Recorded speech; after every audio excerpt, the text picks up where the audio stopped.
Кавказ, Барт, там нас много было. Там 5-6 организаций. Ну, 2 организации, как минимум, таких радикальных было. Вот нас гоняли 88-й, 9-й год, да и 90-й год. КГБ за нами все время следило. Нам не давали собираться даже в подвальных помещениях. Вот, и, в общем, такое дело. И вдруг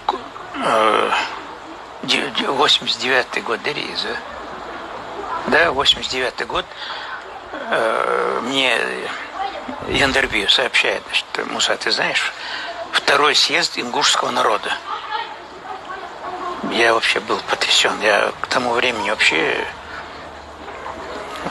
Цаканду, там, ингуши, чеченцы, я вообще считал анахронизмом это слово, даже чечены, Ингушетия, как само название считал, нас разделяют, по-живому режут. Вот. Я говорю, как это 2-й съезд ингушского народа? Мы что, не один народ разве? Вот. Ну и мы на машине, там был один из Наполеончиков, их Костоев, Беслан Костоев. На его «Жигули» поехали туда, в этот ДК Кирова или Ленина, в общем, самый большой дом культуры республики был. Вот весь этот дом культуры отдан под 2-й съезд ингушского народа. Вот это во-первых. Нам они не разрешают даже в подвалах собираться. Вот. А тут вот, целый ДК, там 5-6 этажей, а один этаж как 4-5 нормальных этажей. Ну, люди помнят, это ДК Кирова, Ерматасу. Вот, или Крупской. Вот весь ДК отдан, там чуть ли неделю они там вели подготовительные работы там и так далее. Я захожу в фойе, смотрю, вот на стене вот, висят портреты.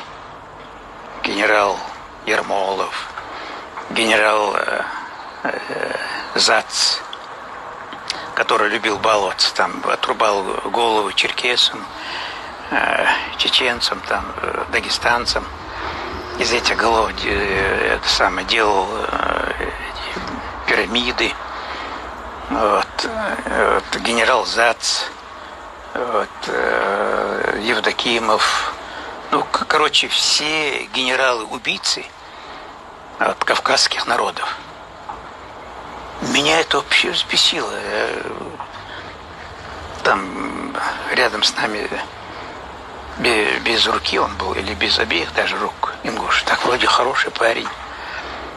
Вот я у него спрашиваю, Ашхулил, да вы что, охренели совсем? Ну, в более грубой форме, я ему говорю. Ашхулил, да это враги, наши общие враги. Вы что, их портреты вешаете? Они... О, Муса, ты что, ну так нельзя, мы так, чтобы усыпить их бдительность, там, ну, всему же есть предел.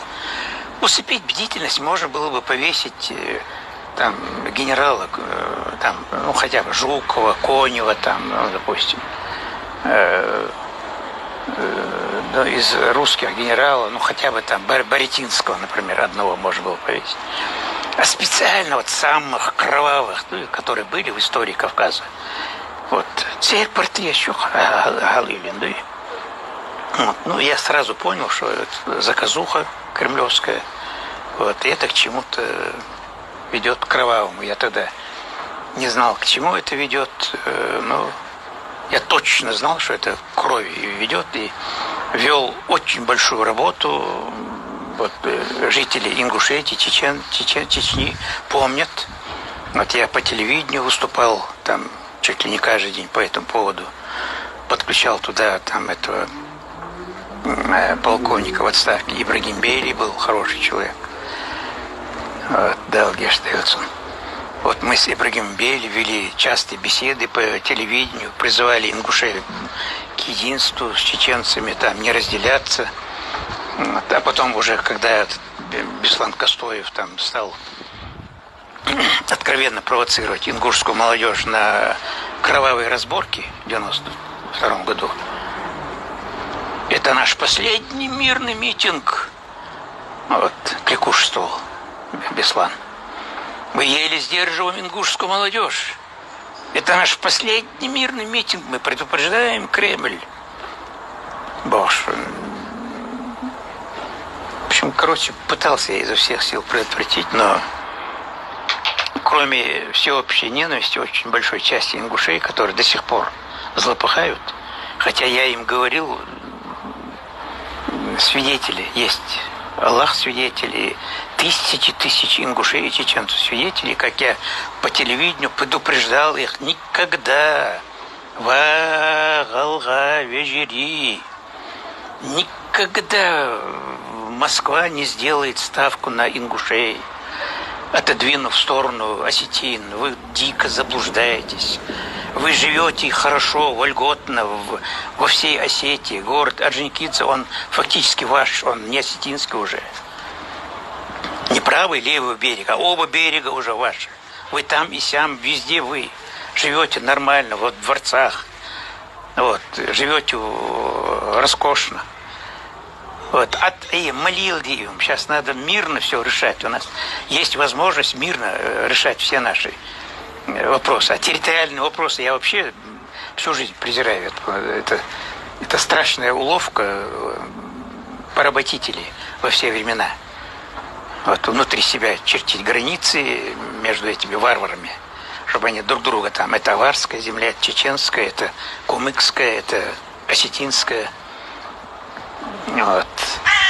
Вот этот момент я воспроизвожу вам. Показательный очень момент был.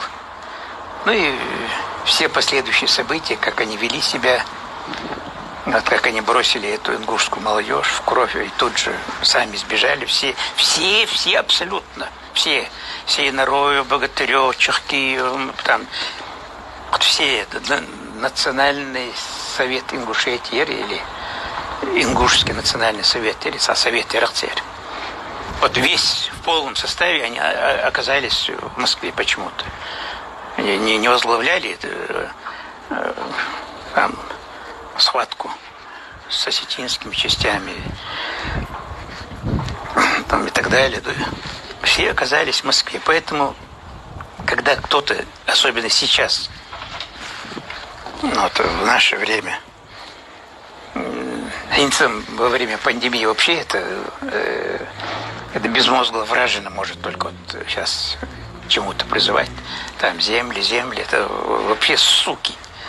Тот, кто сейчас это произносит даже. Тут речь идет о гибели вообще всего человечества. А мы-то там 2-3 козявки, там чеченцы, ингуши, кто мы такие. Ну и нас они вообще там зачипизируют, завакцинируют. Вот сейчас об этом надо говорить. Ну и сейчас, кто говорит о землях, знаете, что это суки подзаборные, блядь. Их надо душить. Вот, тогда это было возмутительно. Делить народ по-живому, взывать к этим убийцам кавказских народов, там, их портреты вешать, там,